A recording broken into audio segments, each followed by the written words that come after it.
Hello everyone. So I wanted to record a quick video just about how to estimate market rent for your properties. A lot of times whenever people are looking at purchasing a rental property, just assessing the one that they own, or even if you're a tenant looking to see if your rent is fair, it's a good idea to assess the market to see what a market rate for your rental is. So I wanted to record a video here just to show you how I do it and also to talk about the problem with the MLS as a source for this data. So the first thing that I wanted to show you was just what I get in the MLS if I search Dormont, which is an area that I invest in frequently with active rentals. Currently, it looks like there's only 3 rentals available in Dormont.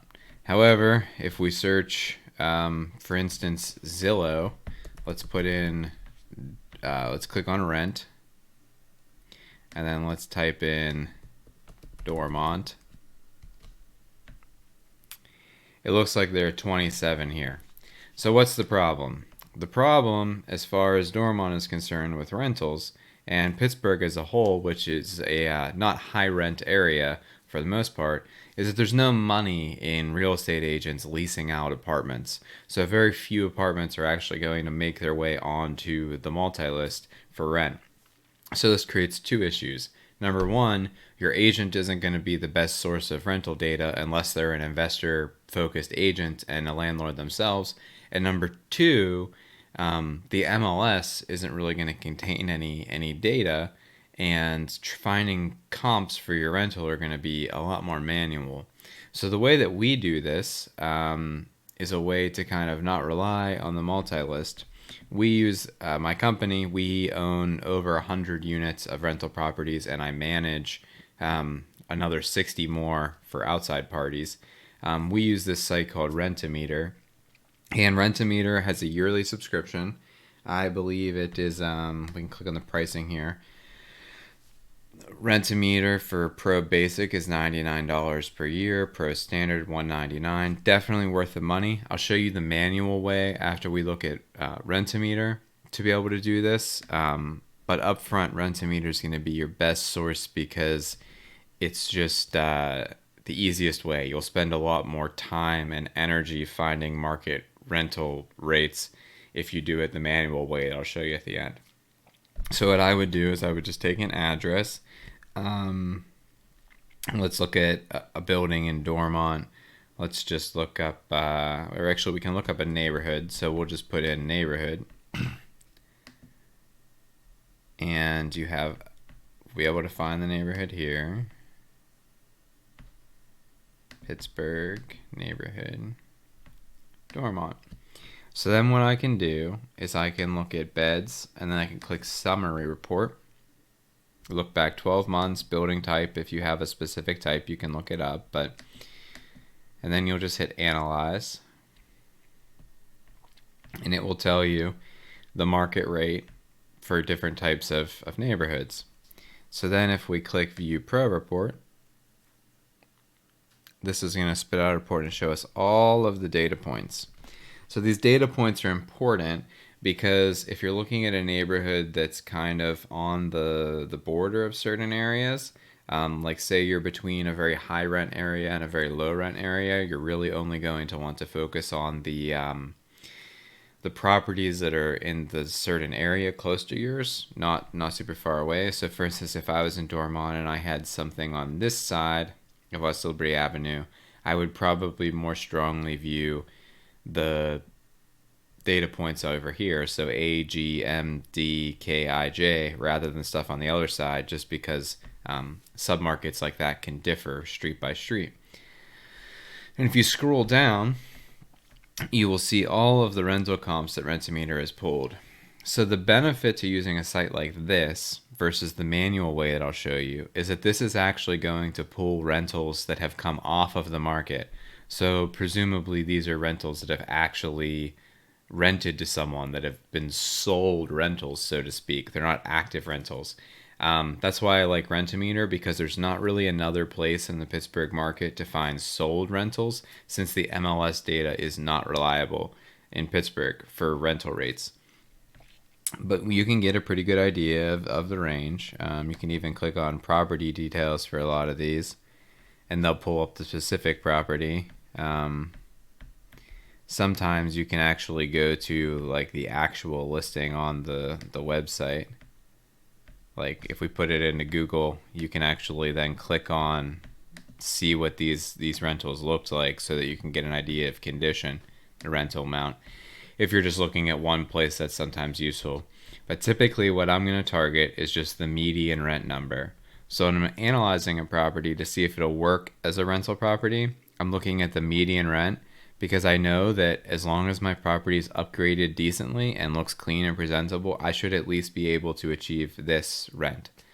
They also show you some percentiles and things like that, sample size, which is useful because you know if it's like 3, then maybe you don't want to do that one. But RentAMeter is going to show you everything in a nice package that's easy to digest and you get it quickly. So I would highly recommend signing up for this. You can also search specific addresses, like let's put in just a random address in Dormont. We can put in specifically, say, 3 beds, only 1 bath. We'll say houses only, analyze address. It's going to give me this at a glance amount. And again, if we want to see the data, we'll click View Pro Report. And then it's going to show me specifically houses like this, the rents. And then it's going to do a much more, if you pick a specific bedroom number, it's going to give you a lot more data. So you can get more specific than just a summary. What's useful about this, again, is that you'll see all of the comps. So I would actually, in my analysis, and I don't know if RentAMeter has a way so far, but I would at least manually do it, remove these ones over here. These are in Mount Lebanon, which is a more valuable neighborhood than Dormont, so I'm not going to consider those. I'm only going to consider the ones in Dormont. And what we can do when we're searching is we can actually adjust the radius down. So I could do just within a half a mile, and then that's going to see it's going to change the data a lot, but it's going to be more accurate because I'm only going to be getting houses in the area. And I cut it down so much that I only have a sample size of 2 now, which probably isn't as useful. So to not sit on this too much, if you have any questions about using RentAMeter as a landlord, let me know. I'm happy to help you. But it's the most valuable tool for market rent in areas where places don't rent very frequently on the multi-list. If you're in a market like Chicago or New York or Los Angeles or somewhere where rentals are being listed mostly by realtors, real estate agents, then you can ask your agent for MLS data. However, in this market, in Pittsburgh, where I am, or any smaller tier markets, they're not going the MLS, so the MLS data isn't going to be as reliable typically. So the old-fashioned way of doing this prior to me purchasing RentAMeter is I'd make a sheet like this. Let's cut down this column. Let's just make it 2 bedrooms. So I would have a sheet where I literally went on every website and I plugged in rents. So I would go on here, rental listings in Dormont. Okay, great. So now I'm going to search beds and bath 2, use exact match, and then I'm going to just plug in all of these results. So you got 975, and then we're just going to manually input all of these on all the different websites. So there's plenty of different websites where they list rentals. You're going to have Zillow, Zumper, Apartments.com, HotPads, Trulia, all those different things. And if you want to do this very accurately, you're going to actually have to list the addresses so that you don't double count things. I used to just double count them because it was too much work to put in the addresses. But the point is that the more data points that you get, you're going to build your own sort of columns right here. So you can highlight these. Again, if you're not familiar with Sheets or Excel or anything, then you would just type in median, median value is just going to be the middle value. That's typically the value that we use in real estate because averages can be unreliable due to the outliers. It's going to give you an average, the low rent, the high rent, and I'm clicking through these so that you can see the formulas. So that one's just equal sign median, equal sign average, equal size min, equal sign max, and then I do count because I want to see the sample size. And this down here was just from the 3-bedroom column that I deleted, so I'm not looking at that. And yeah, you're just going to put in all these numbers and spit out something like that. Again, for the same purpose, because if you look at your median, then you should know that if I have a reasonable quality place, then I should be able to get that median rent. The reason, especially in markets like Pittsburgh, is that a lot of landlords, older landlords, didn't really update their places very well. So if you have a pretty updated place, then you should be better than the median to begin with. Then we go to the other sites. So we're going to look at apartments.com, which actually doesn't, there aren't too many, I don't get too many leads from apartments.com anymore. So then we're going to do the same thing. Bedrooms, 2, and then see over here, we've got 7 2-bedroom apartments available. They're all over here. So I'm just going to take them and put them in here. So you can see where this gets really time consuming if you don't just do something with RentAMeter. And I'm not affiliated with them in any way. I'm not giving you a affiliate code or something. I probably should, but not going to do that. You'll just see all these places. We'll plug them in. That's why a tool like that is so valuable. Zumper is another website.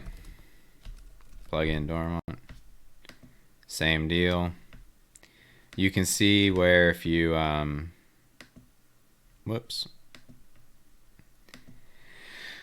you can see where this gets very cumbersome. So $13.95. Probably a repeat, but again, takes too long to put in the addresses and everything, so I don't do that. You could make this more accurate. So I'm creating this. Now I want to show you something. I didn't set this up, so maybe it's, I don't know. Let's look up that same house. Actually, let's look up a 2-bedroom apartment.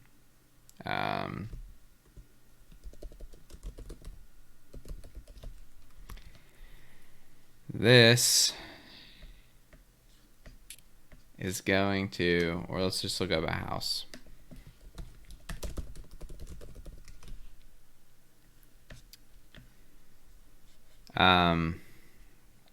So see, this is going to say 1480. Now we were looking at 2 bedrooms. So let's look at a 2-bedroom house in Dormont. Just on the Zestimate here. So if I click in on a house, like here's one, this says the rent Zestimate is, once I can find it,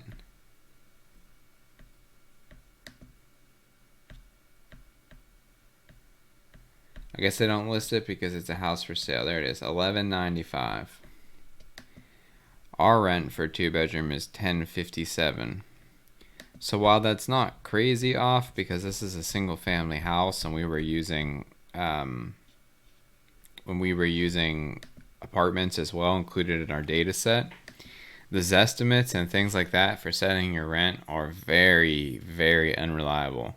So your 2 options that you want to do are either to use RentAMeter or you're going to want to build your own sheet. If you have any questions on how to build that sheet, if you have any questions on using RentAMeter, just let me know. I'm happy to help. Shoot me a text or send me an email to tony@412agent.com and I'll be happy to help.